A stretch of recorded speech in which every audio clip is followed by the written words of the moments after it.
Welcome back to The Explainer. Okay, let's just get right into it. It is early 2026, and if you're an investor, the market, well, it's probably been a pretty painful place to be. But what if a portfolio that's just bleeding red doesn't have to send you into a full-blown panic? Today, we are going to break down the psychology of how to navigate a serious market drawdown. So first, let's paint the picture, right? We have to set the scene. And for anybody who's been invested in those tech darlings from the last couple of years, the start of 2026 has been not pretty. I mean, just take a look at this. The absolute titans of AI and tech infrastructure. We're talking Alphabet, Amazon, NVIDIA. They're all down. And Microsoft? Wow, it has taken a massive, massive hit, down over 23%. These are the companies that just last year felt completely unstoppable. And now, they are all in the red. And look, this isn't just a couple of stocks having a bad time. The entire market is feeling this squeeze. The S&P is down over 5%, and the Nasdaq, which is so heavy on tech, is down almost 8%. You can just feel the market's focus shifting. It's demanding real, concrete revenue now, and those stubbornly high interest rates are just piling on the pressure. But in this absolute sea of red, there's one holding that's not just treading water. It's thriving. A single green light in the darkness, up over 12% for the year.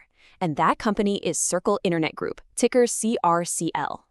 Now, here's what's so fascinating about CRCL's story. This was not a smooth, straight line up. Not at all. The stock actually took a nosedive to about $50 in early February, before just rocketing to a high of over $132 in mid-March. And now, it's settled back in the 90s. It has been a wild, volatile ride for sure, but right now, it is the undisputed hero of the portfolio. So this all leads to the million-dollar question, right? When your AI fortress is getting hammered and only one of your stocks is holding the line, why wouldn't you panic?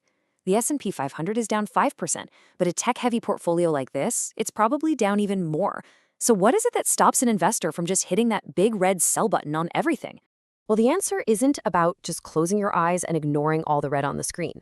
It's about a really deep, fundamental shift in your psychology. It's a framework we call high-conviction investing. And this is the absolute core of the idea. You stop thinking about stocks as these little flickering symbols on a screen, and you start seeing them for what they really are, a piece of ownership in an actual business.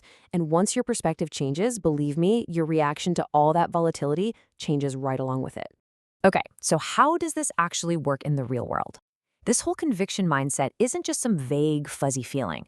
It's actually supported by 4 very distinct psychological pillars that can literally transform fear into a strategic advantage.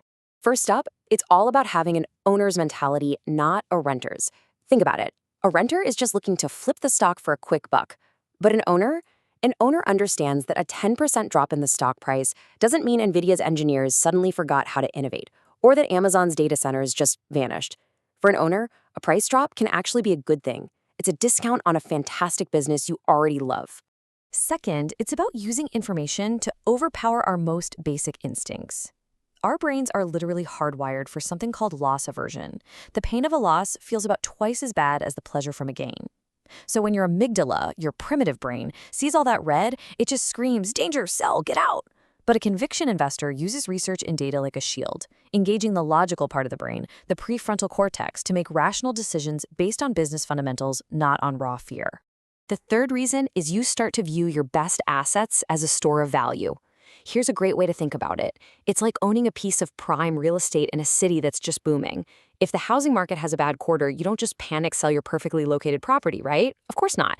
You know the land itself is what's truly valuable. Well, in 2026, computing power is that prime land. And holding the companies that control it means you're focused on that incredible long-term value, not the short-term market noise. And fourth, and this is a big one, it's about having options. This turns that feeling of fear into a feeling of control. Strategies like the wheel are a perfect example.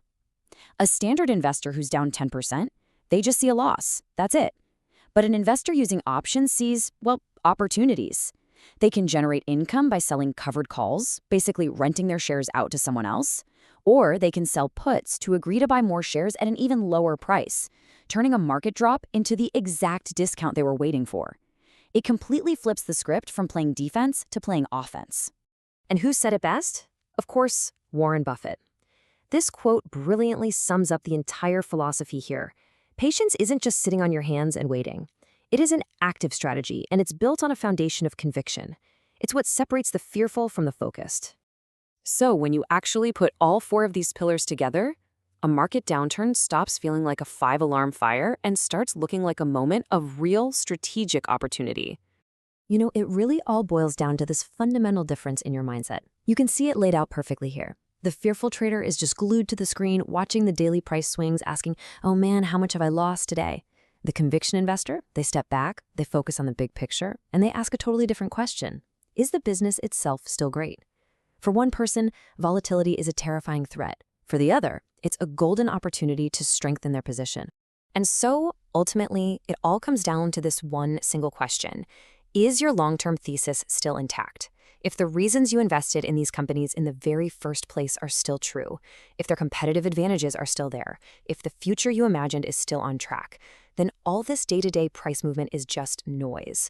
The real decision you have to make is whether the story has actually changed or if it's just the market being, well, the market, just being impatient.